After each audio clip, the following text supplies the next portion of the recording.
For you Aussies, good morning. It's a new week. We're approaching a new month.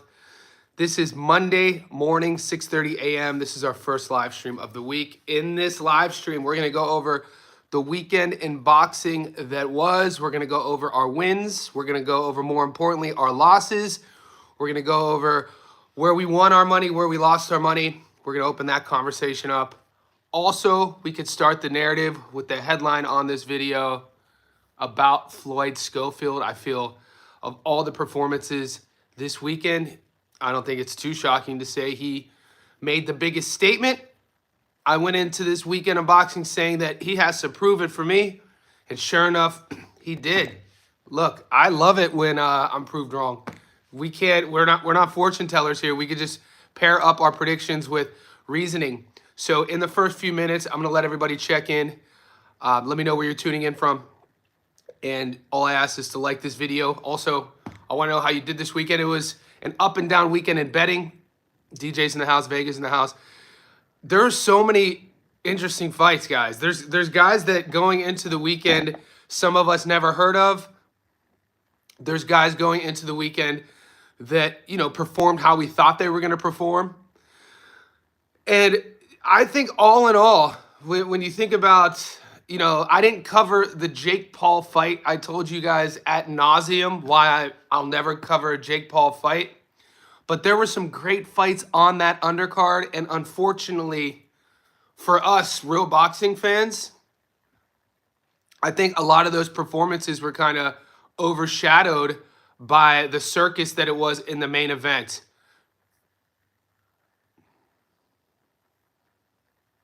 Yeah, so we could get started. Appreciate all the support. Let me make a disclaimer about my long parlay. I've always done a long parlay. I'm always going to do a long parlay. But guys, just remember the risk of doing a long parlay. Don't bet a lot of money on those picks. Those are more sort of like really, really high risk bets to make because the odds are insane. This weekend's parlay was 65-1. And we started, we hit a 183, we hit a 214, but I put a 7-1 dog on there. I do that intentionally with a little bit of reasoning. And we missed on $1.06. There was an upset on the undercard. There was $1.06 he got upset against a 16-loss veteran. Hawley won, of course. Hawley won at 43 years old. Boz, I put 1,001 470. That's amazing. What's up, high interest? Boz, that's amazing you won. So you hit almost a plus 4-1. That makes me happy, mate. That's exciting. See, I did all my, when we have midweek fight cards, my mindset, that's why I focus. Nice, David. That's why I focus from fight to fight, from fight card to fight card. Because this past week, we had the Australian fight card, and all the live streams up until that night I was focused specifically on those fights, and I won all my money. If you would have told me Wednesday night that that's as good as it was going to get, I wouldn't have believed you. I hit Liam Paro by stoppage, Wilson by decision, Vegas Larfield by decision, and then Kira Rustin. So I hit big, and then going to the weekend, we're feeling ourselves. We're super confident. And then we just had 50-50 results. Some of those results, let me pull it up real quick. Shout out to Julian Rodriguez too, guys. Avius Griffin was an undefeated prospect. I think he was 17-0, 16 knockouts. Julian Rodriguez, I did not see that one coming. This is a lighter fighter. This is a guy who fought at a smaller weight class, moves up. He fought for a world title or before, came up short. He got dropped, I think, in the 8th round. A lot of the refs going into that fight, a lot of the judges had it 50-50. And he stopped Griffin in the last round. Yeah, we hit our lock of the week, guys. And that was the one I said go all in. Whenever you guys see me super excited, super amped up, lock of the week, $1, I think $1.80, 10,000 paid you 8,000. I told you guys that. Butler versus Macias, gave you the reasoning. That fight was going to end in a stoppage.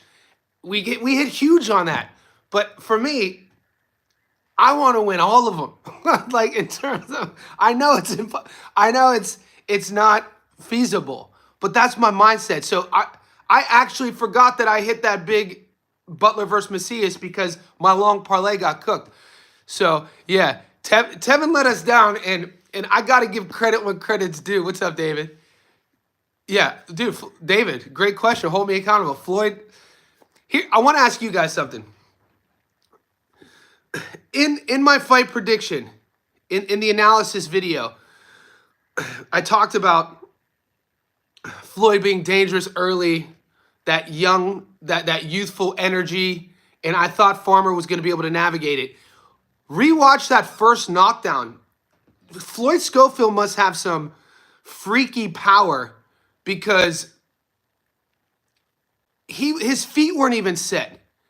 Tevin was circling right. They're in the center of the ring, and right on an angle change, Floyd caught him almost like he wasn't even sitting on it.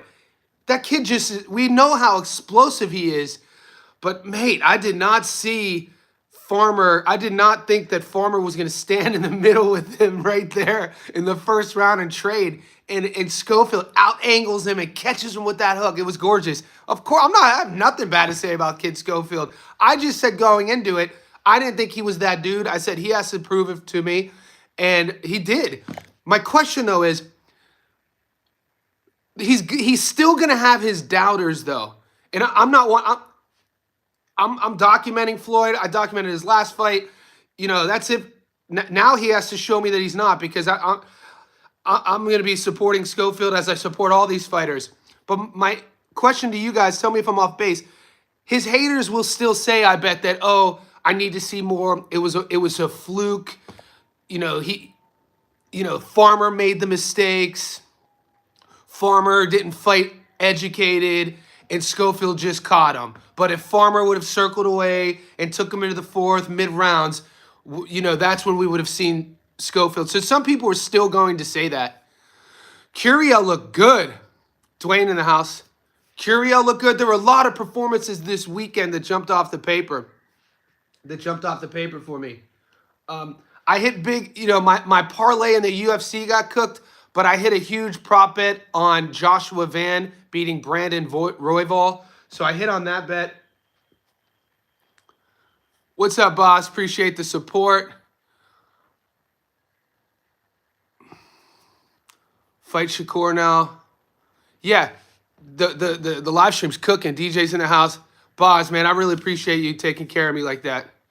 Mad love. Good day, everyone. Hand History Vault. I gave you a shout out on our page. Yeah, 99. That's the biggest tip anyone's ever done, mate. I've never seen anything like that. That's amazing, boss. Thank you, guys. And whatever you could do to support the channel, a like, a comment. Boz just hooked it up like I've never been hooked up before, so I salute you, mate. Yeah, Boz. We called that lock. If you guys would have moving forward, I'm never gonna give my source away, but I told you on my last live stream that I have this source, and I get emails all the time, especially over the last 3 months. I get emails from people that see the channel, see what we're doing, see how educated our chat is. And they tell me that they're boxing handicappers, and they live in this part of the world, and they live in this part of the world. And he gave me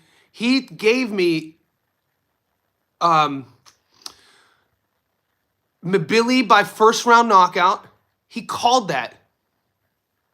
And then the one I told you guys, he said that John Pascal was shot. He said Pascal, his knees were gone, his hips were gone, and he said that Pascal was going to get stopped earlier in the fight, and he called that, and he sent me the receipts, and I told you guys this before the fight. Now, I bet on Mabili to win by stoppage. I just didn't pick the first round like he did. He went heavy. The dude wins that. Dude, it's insane. So I sent the messages to a couple of the boys here, and I just said, let's see how this plays out. And he called it. He knew it's insane. So yeah, hopefully he listened. And the Butler Macias was mine, by the way. Nobody gave me that one. Butler Macias was based on my research and the adjustments I made going into this weekend. It's like, why would I put 10 grand on a 3-leg parlay? Why would I put 10 grand on a 4 legs when I can watch one fight, Butler Macias rematch. We know that these guys knock each other out, knock the opponents out. That's why we went heavy, and that's why we hit. To answer your question, the currency 99 pounds is 210 Australian dollars. So that's amazing, dude. That made my day. Did you tell people to go all in? I did. Well, dude, Griffin. I didn't tell people to go all in on Griffin. I said, Griffin, put him on your parlay. Yeah, I didn't tell people to go all in on Griffin. When I tell you to go all in, it's the lock of the week. One fight, Pascal or Butler versus Macias. With Griffin, it was my reasoning to put him on my parlay, but that's all. You know, I only had him on one parlay based on his, the little buzz he had about him, his weight class, his record, Julian Rodriguez being a smaller fighter. Rodriguez, though, man, like, I love when I'm wrong and I see a guy who gets a late stoppage. You know what I'm burning at is, bro, them emails are crazy. I took first 4 rounds. David, man, right? Whenever I get info, boys, I share it with you guys. So I'm as open book as I can be on these live streams with you guys. And when I'm wrong, I tell you. When I'm right, I tell you. And if I get insider information, I'm not going to ever give away my source, but I'm going to let you guys know. And you can just take whatever you want with it. Shout out to Mark, who's a subscriber. He put a nice comment on, I was getting cooked in the comments section for the Farmer fight. And he was like, look, boys, you don't have to listen to Johnny on everything. You still have to make your own decisions. And we have an educated chat enough to know that a lot of the boys here, we're going to make our decisions regardless. Yeah, I'm not saying Cieslak is a world beater, but we won money off of him. What other fights was I blown away at? I want to talk about. And guys, I got to be honest with you. I wasn't even disappointed with losing the Tevin Farmer fight. I wasn't even disappointed because you get to see a 22-year-old make a statement, right?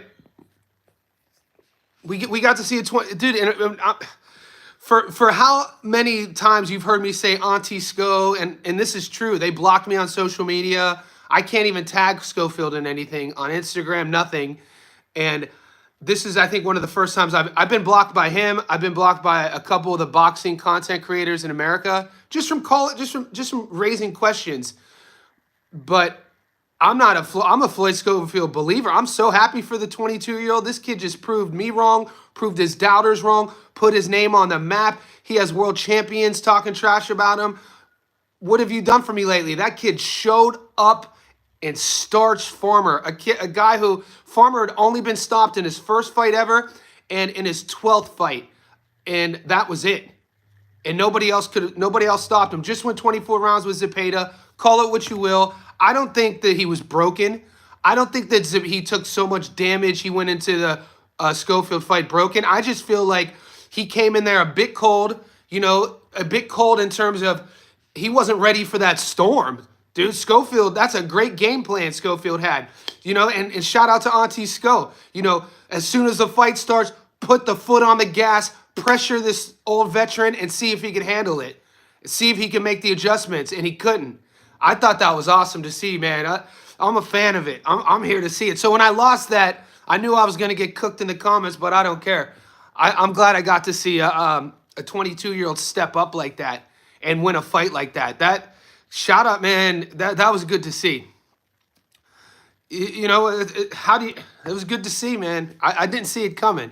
And I'm seeing some of the boxing guys on YouTube right now. Some of the guys I follow with like followings, either like mine or a little bit bigger.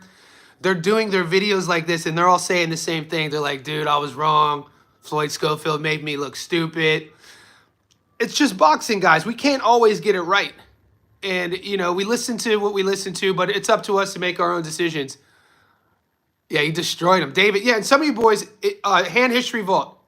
Hand History Vault, if you're still on the chat, he sent me a message in a comment section, I think 3 days ago, and depicted it. He said, initially, I like Tevin, but something's fishy about this fight. And then he outlines it, and then he said Schofield by knockout. So I just screenshot that, and I posted it. So like I said, in my wins, I talk about it. In my losses, I talk about it. And when you guys are right, I highlight it. And some of you guys put your parlays up. somebody called also, I featured somebody's parlay. I don't know if it was David. It was, you could go on my section, on the post section. They said take Schofield by stoppage, take Schofield knockdown. So I hit on the knockdown prop. So I hedged my Schofield Farmer bet because I took Farmer as the money line, as you know. But I hedged that on another prop bet over 1 knockdowns. So I was kind of watching it with a tail of 2 heads. As soon as we saw Farmer get dropped once, I was like, he's going to get back up and he's probably going to get stopped. And when he got stopped, I was like, at least I hit Gatekeeper. I noticed that the bookies I checked jumping on, open up, be a lot going on. How can we destroy the colony you help us make? Yeah, well, I appreciate you guys. Well, let's say even if it was competitive, you think they would have given Farmer. Well, David Eister, all of that is for not now, right? It's tough for us to even think like that. After we just saw how that ended, it's tough for me to even think like that. Floyd make a statement versus Shakur. I tell you what, I want to see that fight now. Shakur has his hands full with Zepeda, right? Shakur has his hands full with Zepeda. All right, let's pull up what I want to do real quick. Let me go over. Let's go over that long parlay real quick. There's a couple things I wanted to chat about. A couple fights if you guys didn't get to see it. Here we go.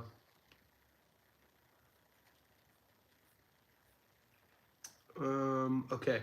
So our long parlay, we had 9 legs. We started off with a 183 Layla Bodwin. We hit that. The Makhmudov Ricardo Brown, will the fight go the distance? We hit that. Stephen Butler Macias, will the fight go the distance? We hit that. So we started off on fire. Bradley Ray, did you watch that fight, guys? That Bradley Ray fight was insane against Shakon Pitters. We hit that. Bradley Ray at $1.50. So we go 5 out of our first 9 on that long parlay. 65 to 1 odds. And I'm sitting there like, oh, we're cooking. 5 out of 9. We got this. And then Victor Morales, $1.06, loses. Rene Alvarado, say what you will about Alvarado. That guy had 16 losses. And I watched, we caught the end of that fight. And Alvarado looked, we can make excuses. But to me, Rene Alvarado looked like a guy who was on something in terms of his engine. And I'm not even trying to be controversial. Alvarado, 16 losses fighting a top prospect in Morales. And it was just the cardio and pressure and pace that Alvarado put on Morales, and Morales just drowned. You don't really ever see that pace throughout the entire fight by a 16-loss veteran. It was insane. Okay, we'll get there. So we lost the $1.06. I took Yolanda Vega at a 7 to 1. That was like you guys should have known that, taking Vega over home on my end. That was just like maybe, 10-0 Mexican style fighter.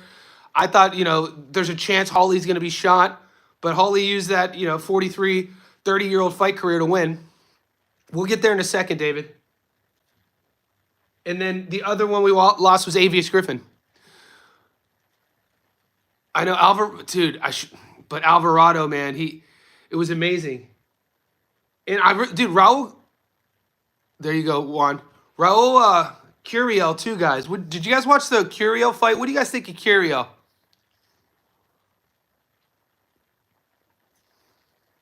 Yeah, some of the pieces. Griffin got destroyed. I mean, the judges said it was tied going into that last round. I mean, Griffin got stopped with 10 seconds left. He did drop. I mean, Julian Rodriguez got dropped in the 8th. I wouldn't say he got destroyed, but with 10 seconds left in the fight, man, there's one of you boys that follow me on Instagram, and he was messaging me throughout the fight, and he was live betting. And I think, shout out to, I forget his name. I'll look in the comments. I think he's friends with Julian Rodriguez or trains with him. And he said that he was taking the fight to end by stoppage. And I was like, after the 8th round, he live bet, said it was going to end by stoppage, and he went heavy. I was like, this dude's cooked. He just lost his bet. 10 seconds left in the fight. Julian Rodriguez stops. I was screaming at the TV over a bet that I didn't even have working. It was insane.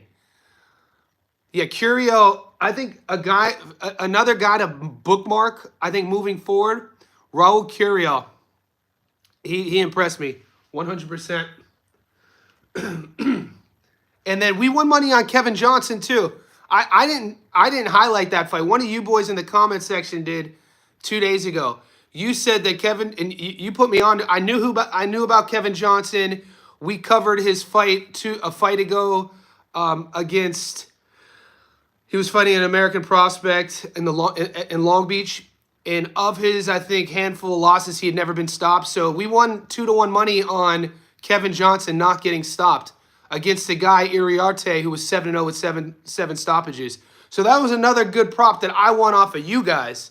So whoever that was, man, I say thank you for that.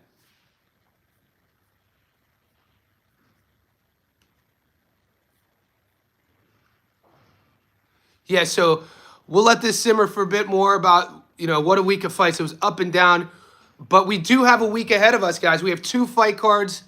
Not a lot. Like, my sports book right now only has 2 fights to bet on, but it's only Monday morning here. It is Sunday night where you guys are, wherever you are. I'm going to keep this live stream going for a while, at least another 30. Like this video, comment, share. Appreciate the love by Boz. Boz hooked it up with the biggest tip I've ever gotten. And, we could stick on what happened this weekend. Kirill had a draw with Rojo. David, you brought Eister. You brought up a couple times how it's tough to do. It's tough to do boxing maths, but sometimes you have to do it regarding what a guy looked like in their last fight. I got to be honest with you. The $7, Alvarado, I didn't do my due diligence to throw him on the long parlay, and I'll admit that to you boys. I saw Alvarado at a 11-1 dog. I was like, Alvarado's surely going to lose his fight. And sure enough, it was one of those. And I'm still making adjustments on how I go about my long parlays because I would never predict a fight or go heavy on a fight if I haven't studied the whole thing. And I think I probably moving forward, need to use that reasoning on every fight, even if it's just a long parlay sprinkling something. I don't know anybody who picked Renee to win. I don't care what people are saying. If you pick Renee to win, I want to see the ticket. Email me, Johnny Stofko at iCloud. I swear. I just want to see if anybody bet on Renee to win, because some of the boxing heads are saying that I should have seen it coming, but I don't know anybody who won money on that fight. And the dude fought amazing. And everybody in the comments during the live chat when the fight was going on were like, I want to see a urine test. I want to see a piss test right after, because that dude's pace and volume, he looked like a fresh contender. He didn't look like a guy with 16 losses. It was insane. But like I said, I think Raul Curiel is a guy we got to keep an eye on. It's going to be interesting how they move Iriarte around. I'm sure many live bet Renee. Okay. Yeah, and that's a different animal. Christian Vargas in the house. Kid Austin, not really bet on Farmer. But Christian, go to my my post section. One of our handicappers on the channel took Schofield by first round knockout. 500 to win 3,000. The dude's insane.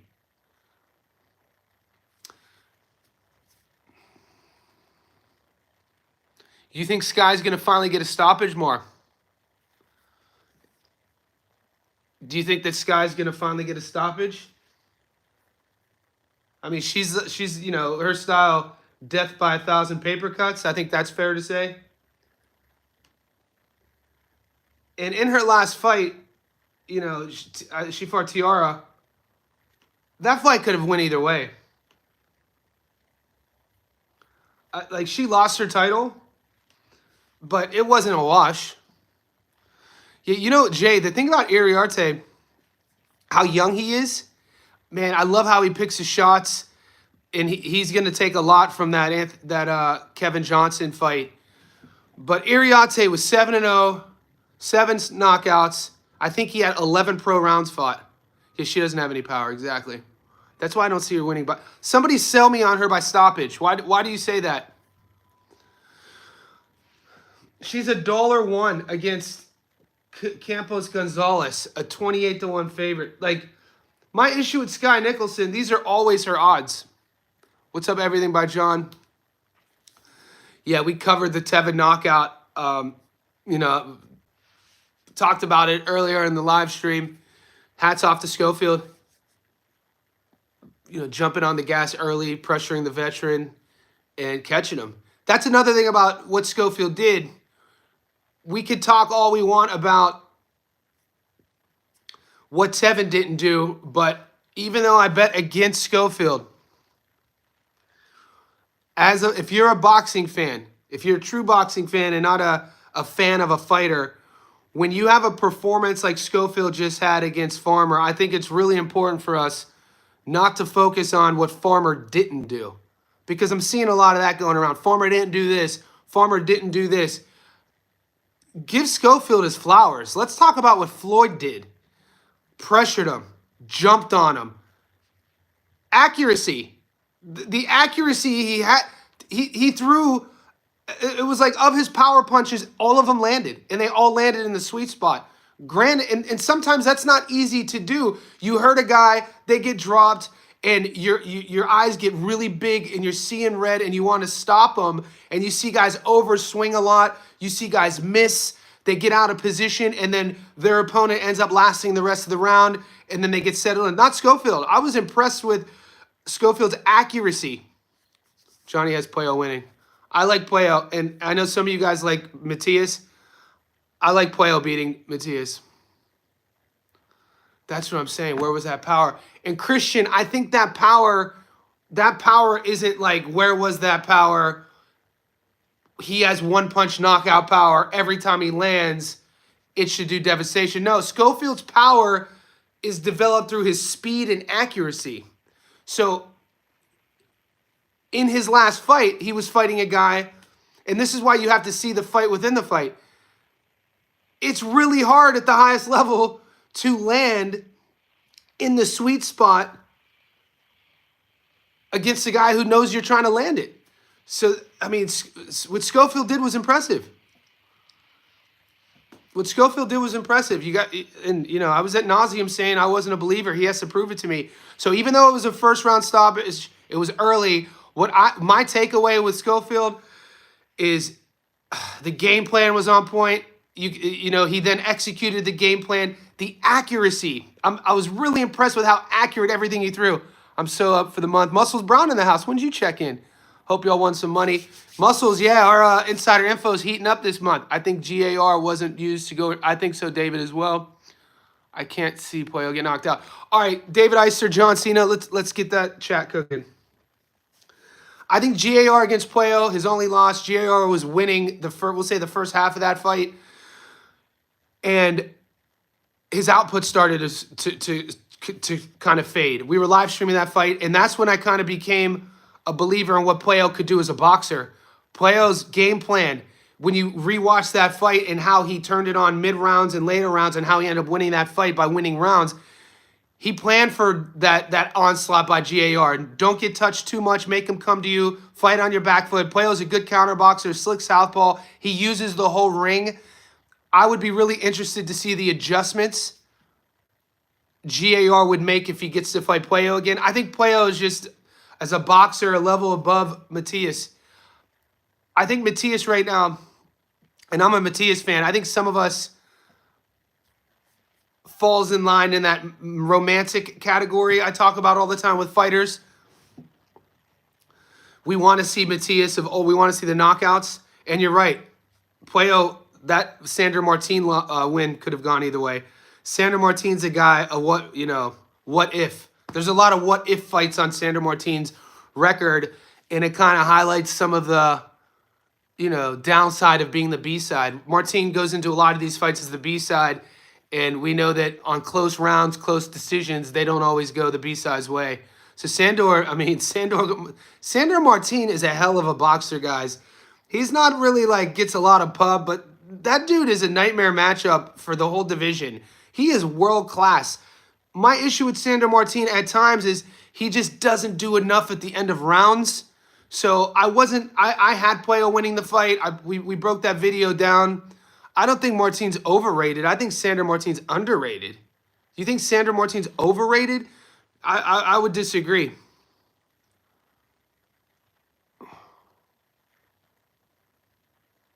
Peril was special. Yeah. And Peril looked good. I thought Teofimo beat him with no controversy. It was a close fight. Teo definitely won the fight. Let the chat know about our award. Oh, guys, yeah. Muscle Brown. Muscles, thanks for reminding me. Guys, we're going to start doing watch parties. So me, Gary from 3D Boxing, and Muscles. So we're planning behind the scenes to set up so we get our times right. The next big fight card, it'll either happen this week or the following week, probably in 2 weeks. So tune in. We're going to be doing watch parties for everybody, going live stream during the fights. Because over the last month, we were kind of doing our market research and watching some of these channels with huge followings doing watch parties. And, I'm not going to hate on anybody or put anyone on blast, but, a lot of their knowledge overall of the game is kind of suspect. So keep that in mind. Even if, we could get multiple screens on it, we might, we're thinking about how we could share the link as well if people want to pop in and pop out. So yeah, just, stay tuned to the channel, and we're going to be announcing that shortly once we get all the details kind of squared away. Interesting chats about 140, guys. You got Sandro Martin. We were talking about Puello. A lot of interesting matchups.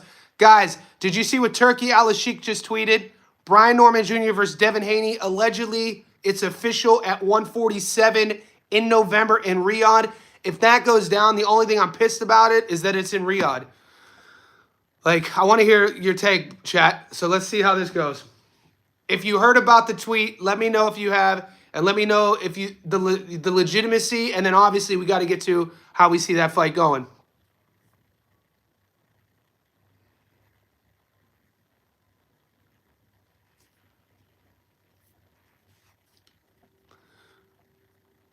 David, you don't like that fight?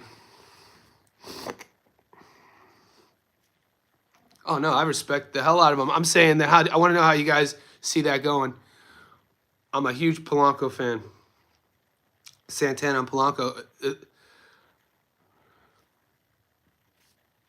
I think it's a dangerous fight for Devin.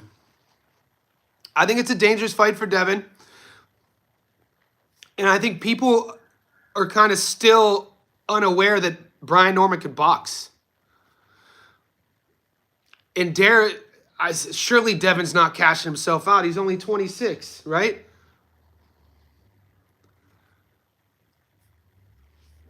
Yeah, Haney's still young, still has a long career. Both guys are young. Norman's 24. I think he turns 25 soon. Haney's, 26 going on 27. I think it's great for the sport.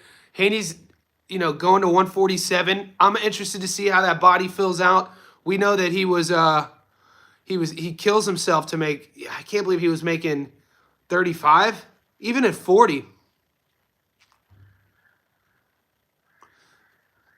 Me too. I like Norman. My impulse, because of our rear view mirror, because we just saw Norman versus Sasaki, we just saw Dev versus Ramirez. My impulse is to hands down say Brian Norman Jr., but I think I'd be ill-advised to jump to that conclusion based on Haney and what he could do boxing.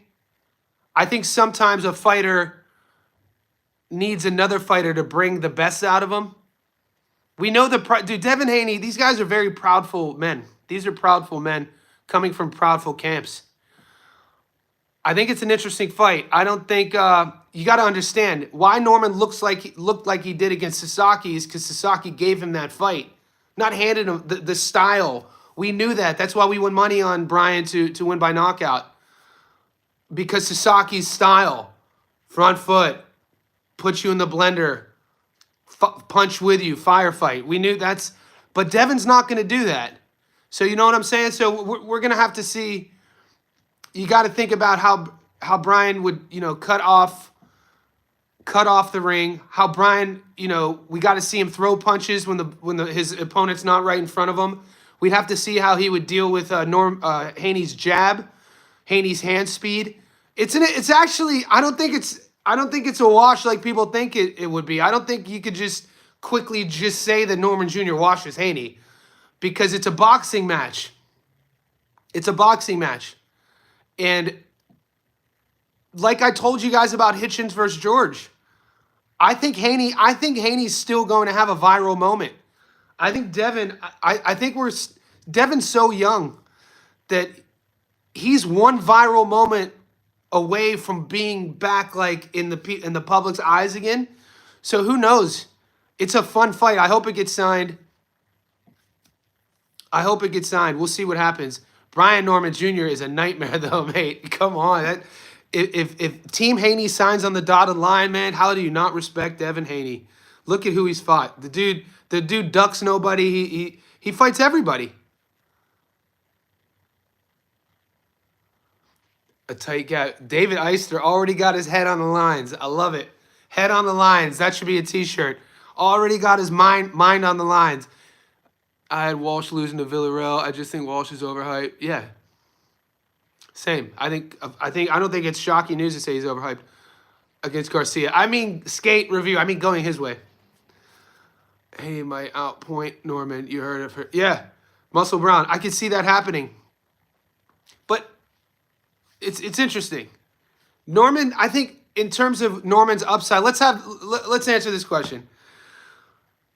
How much rooms for improvement are we going to see from Devin? Because I think Devin might be I don't want to call him a finished product, but in terms of adding skills to his game, where Devin's shortcomings are going to be are psychologically.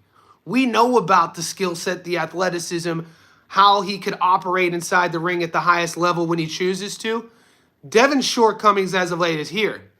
Brian Norman Jr., on the other hand, even though he's a world champion, defended his belt, he's at 24, he's still not a finished product. So he's still adding levels to his game. And I think if Devin Haney's team thinks they could get Norman Jr., they probably have to do it now.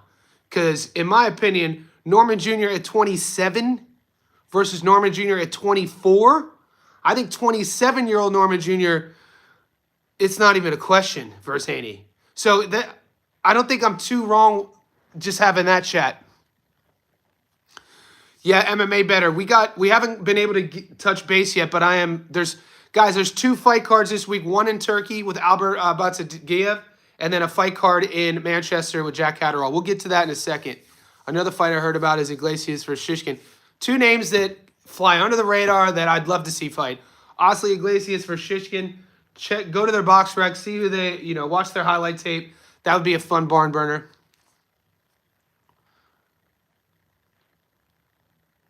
Do you think Boots being Canelo's sparring partner gave him the confidence to move up to 54 and start calling out Virgil? No, I don't think a fighter of Boots' caliber. I don't think a fighter of Boots' caliber needs any confidence he's going to get from sparring. I think Boots is when you have fighters, and I wouldn't take too much into calling guys out either in terms of attaching a call out to a psychological advantage or disadvantage. That's disproven when you hear, fighters call fighters out all the time that they don't really mean it. I think Jaron Ennis's hesitation at 54 was all about his father and his camp and himself kind of guiding his career trajectory based on his frame and wanting to go to 54, a proven world champion. And it's not controversial to say that not many people wanted to fight him at 47. So rather than saying a sparring partner gave him the confidence to call somebody out in a different weight class, I know Virgil just moved up to 54. I think the healthier narrative would be how many people didn't want to fight Jaron Ennis at 47. There's so many, Jaron Ennis is that dude. Legit as hell, athletic as hell, high fight IQ. The dude is a stud. To say that he needed confidence to call someone out is insane to me. But, I think, guys, they're on 2 different career trajectories. These are 2 of my favorite fighters. Kind of around the same age. I think 26, 27. Virgil just seems like the older guy. He's not. 2 separate camps. Bozy, Garcia, 2 of my favorite fighters. Would I love to see that fight? Yeah, but Virgil's on his own business right now.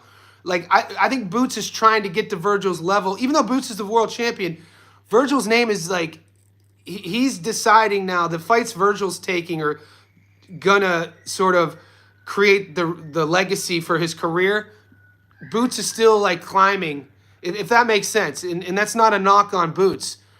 Every fight Virgil fights from here on out is an outcome of his body of work. Big fights. I mean, think about the guys we want to see him in there against. All champions in that division. I want to see what happens with who they do, the matchmaking with the winner of Zoo versus Fundora.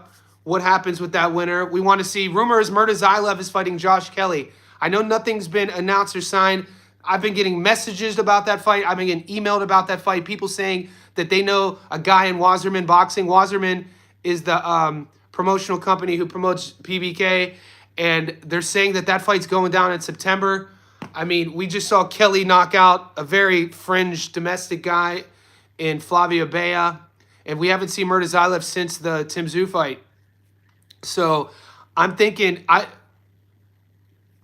dude, if that Joshua Kelly fight versus Murtazaev fight is not a wash, I think Kelly gives Murtazaev a lot of problems. I really, fingers crossed, hope we see that fight in September. I really hope we see that fight in September. I think that would be a barn burner for fans, and I think it's a great opportunity for Josh Kelly to get his name back on the map, to remind people that dude is a hell of a boxer, and Murtazaev is a nightmare. It just depends on what Murtazaev we get. We've seen him fight Ramadan Murtazaev. He looked drained. We've seen him fight non-Ramadan Murtazaev. Shout out to Christian Vargas. Yeah, I was wrong on the farmer fight. Yeah, Erickson Lubin, another guy. I'd love Lubin. Lubin seems like he's 58 years old. Erickson Lubin's 29. So I think Lubin in that division, has there been another fighter at 154 who's had more number one contender fights? How many number one contender fights has Lubin had without getting another title shot? It seems like every fight is a number one contender fight, and then, you know, he doesn't get a title shot. I mean, we know what happened when he was 21 against Charlo. That was too much too soon. But Erickson Lubin's still in his late 20s, entering his physical prime. That's a guy that you could put up there. Maybe Lubin versus Murtazaev. We'll see. Lubin versus, you know, there's so many fun fights. I know.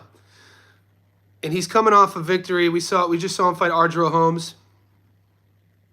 Yeah, Arjuro Holmes. We covered it. And Lubin, man, do you remember when he was coming out the amateurs, the start of his career? I just feel like he kind of, whoever was managing his career, sometimes with fighters, we could get big-eyed, and, you know, the hype they have coming into the pro game, and then the match. It's all about matchmaking, guys.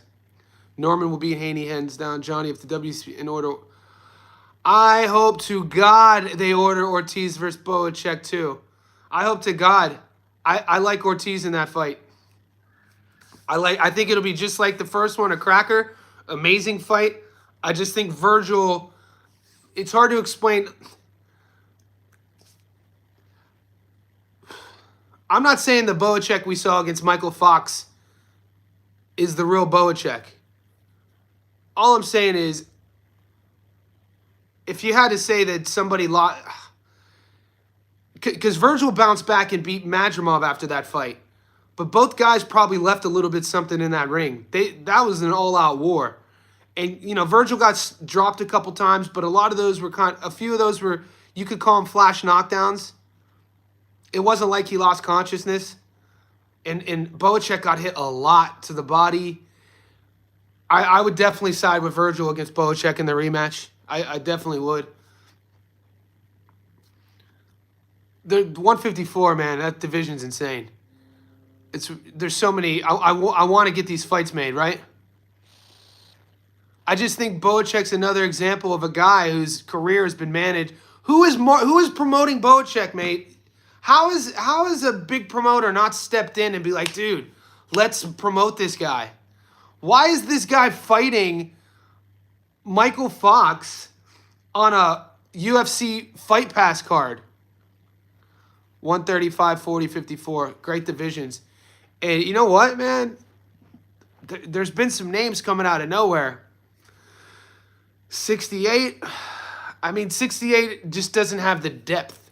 When you think about the type of roster that you need to win an NBA world title, what do we, you know, it's about that depth. You need a deep bench to win an NBA title. I look at divisions like that. 168 just doesn't have a deep bench. Billy versus Resendez would be a war. Tom Loeffler. So Loeffler, do you think Assad, you're on point with that. So Loeffler promotes him. I just think that Boacek taking that Michael Fox fight was kind of a question mark in my head, especially after the height, coming off that Virgil fight. Because it's not like Boacek got stopped. It's not like, oh shit, some people had Serhi winning the fight. So it's not like you have to take a step down match. Because Virgil won. Virgil's haters will say he lost, and Virgil fights Madrimov. Madrimov's a nightmare. His style. People who don't think Madrimov's a nightmare style have never tried. Put it this way, guys. In boxers, will know what I'm talking about here. If you go into a gym and you have a heavy bag, like a standalone heavy bag, one that you're doing a lot of clinch work and body work. My coach would always say, put your head on his chest. So, you put your head on your chest and you're just working the power. And that bag is not going to move a lot, right? It's there to get hit. And then you go to a swing bag. I have a swing bag in my garage. It's like the 20 kg bag where you hit it and there's a lot of movement and you have to move and there's a timing component to hitting that swing bag. Very different to hitting that heavy bag. So my point about that is the fact that you look at styles, you look at what a matchup for Madrimov is like the difference between a guy standing in front of you when you're just hitting the heavy bag versus the timing you need to go from that to the swing bag. All the feints, the weird awkward style. I gotta admit, I didn't really research too much post Bud fight, but the Madrimov versus Bud did not look like the same Madrimov against Virgil, and nothing to take away from Virgil's performance. It was high level, but Madrimov didn't look. He didn't feint as much. He didn't have as much movement. He gassed. He faded a bit. So Rando Light, Johnny, guess what? What's up, Rando? Is a light punching journeyman. Yeah, who fights at 47. Yeah, what's up, Rando? Guess what? I love guessing games, Rando. Yeah, Tim Zhu just flew down. Michael Fox has been down here for a month, sparring Tim Zhu, getting Zhu ready for Fundora. I got the book, bro. Came in yesterday. Oh, did you? Rando ordered my book. Legacy. What's up, guys? Tuning in. Appreciate you, Rando, for supporting the cause. If that was the 24-hour reset, that is literally like how I live my day-to-day. That book is kind of a gift to all of my clients. So if you didn't know, I'm a strength and conditioning coach. I have a one-on-one invite-only business. Oh, did you get Ungoogleable or the 24-hour reset? So you got Ungoogleable, my first book. Nice. I got a new one out too. Ungoogleable is about the interviews. Appreciate you supporting. But how do you guys see? So we're talking about the 154 division. We're about 48 minutes into this stream. We got a lot of big fights, guys. There's 2 fight cards this week. One in Turkey, one in Manchester. My book is only, it's not even showing me the fights in Turkey. But Albert Badagaziev is fighting Jazza Dickens. So maybe have a look at your book, see if you could, I'm not even getting an opportunity to bet on those fights. DAZN is playing that card, Albert Badagaziev versus Jazza Dickens, and then DAZN also has Jack Catterall versus Harlem Eubank. This kind of is like the calm before the storm because July is going to be insane. A lot of big fights happening in July. And yeah, so guys, stay tuned to the channel. I'm going to let this one fizzle out. We're almost approaching an hour. I'm going to do an upload of Albert Badagaziev versus Jazza Dickens. Give them a shout out. And wherever you are tuning in, like this stream, comment, subscribe if you haven't.